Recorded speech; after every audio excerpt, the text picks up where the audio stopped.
The storm was unrelenting, a cascade of rain battering the city like a restless drumbeat.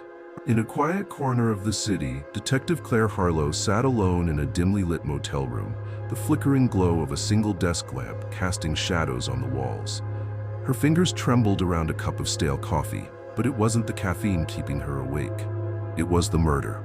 Emma Caldwell's lifeless body had been found just 2 days ago, her death as brutal as it was enigmatic. A journalist who had dared to dig too deep into secrets no one wanted unearthed. And now, her story was silenced. But Claire knew better. Emma's story wasn't over yet. Somewhere in the cryptic notebook she left behind, or the blood-stained trail of evidence, the truth was waiting. The question was, would Claire find it before the killer did? Chapter 1. The rain hammered against the windows of the small motel room, its rhythm uneven and relentless. Detective Claire Harlow stared out into the darkness, her fingers gripping a half-empty cup of cold coffee. She hadn't slept in nearly 48 hours, and the faces from the case haunted her every time she closed her eyes. The victim, Emma Caldwell, had been a promising young journalist. She was found in the woods just outside town, her body carefully positioned, a stark contrast to the brutality of her murder. The killer had left no obvious clues, but Emma's cryptic notebook, filled with fragmented phrases and odd symbols, hinted at a story she never got to finish. Claire's phone buzzed, snapping her out of her thoughts. She glanced at the screen. It was Marcus, her partner. Got something. Meet me at the station. The station was a 15-minute drive through the rain-soaked streets. When Claire arrived, Marcus was hunched over a map, spread across a table in the conference room. Red pins marked locations across the city. What are we looking at? Emma's last movements. I tracked her phone activity and cross-referenced it with surveillance footage. She visited 5 different locations over 3 days, all tied to the same name, Blackstone Industries. That's the conglomerate embroiled in that embezzlement scandal last year, right? Right? Emma was digging into something big, bigger than we thought. And now she's dead. Whoever she was after knew she was getting close. There's more. One of the locations she visited was an abandoned warehouse on the outskirts of town, the same place where the murder weapon was found. We need to go there, now. Chapter 2. The warehouse loomed in the darkness, its rusted exterior illuminated by the weak glow of their flashlights. Inside, the air was thick with the smell of mildew and decay. Broken crates and debris littered the floor, and the distant sound of dripping water echoed through the cavernous space. Claire and Marcus moved cautiously, their footsteps muffled by the damp ground. Near the center of the room, they found a makeshift desk, a wooden plank balanced on cinder blocks. On it lay a laptop, a stack of documents, and a burner phone.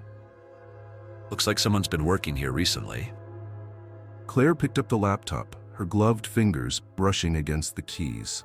The screen lit up, displaying a password prompt. We'll need IT to crack this. But these documents, offshore accounts, internal memos, Emma was onto something huge. Marcus's flashlight beam swept across the room, landing on a wall covered in photos and newspaper clippings. Red string connected them in a chaotic web. At the center was a grainy photo of a man in a tailored suit. Thomas Blackstone, CEO of Blackstone Industries.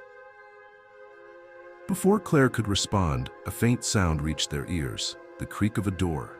They froze, exchanging a glance. We're not alone.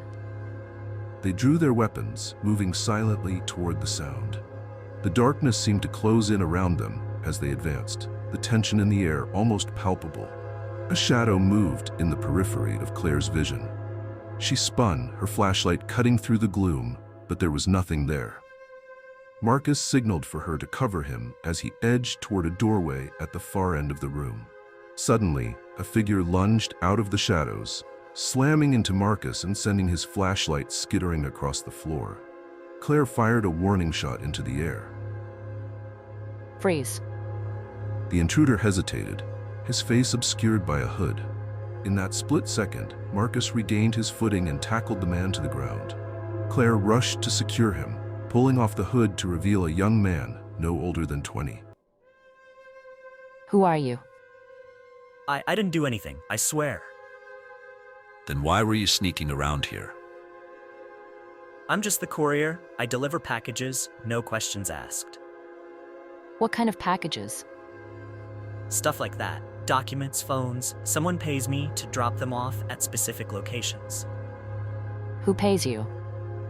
I don't know his name, just a voice on the phone. He's scary. I didn't ask questions. When's the last time you heard from him? Yesterday, he told me to pick up something here tonight. Chapter 3. Back at the station, the courier's burner phone revealed a single number in its call log. IT traced it to a private line registered to none other than Thomas Blackstone. It's not enough for an arrest, but it's a start. What if this isn't gibberish? She said, flipping through the pages. What if it's a code? Hours later, with the help of a cryptographer, they cracked the notebook's secret. Hidden within the symbols was a detailed account of Blackstone's illegal activities, embezzlement, bribery, even ties to organized crime. Emma had uncovered everything, but one entry stood out: meeting at the warehouse, evidence secured. The date was the night before her murder. She hid something at the warehouse. Chapter 4. They returned to the warehouse, this time with a full team. After hours of searching, they found a hidden compartment beneath the floorboards. Inside was a small, waterproof case containing a USB drive. The drive held video footage of Thomas Blackstone meeting with known criminals, exchanging briefcases of cash. It was damning evidence, enough to bring him down. As dawn broke, Claire stood outside the warehouse, the USB drive in her hand. For the first time in days, she felt a glimmer of hope. Emma Caldwell's story would be told, and justice would be served. But deep down, she knew this was just the beginning. Blackstone wouldn't go down without a fight, and whoever killed Emma was still out there, watching, waiting.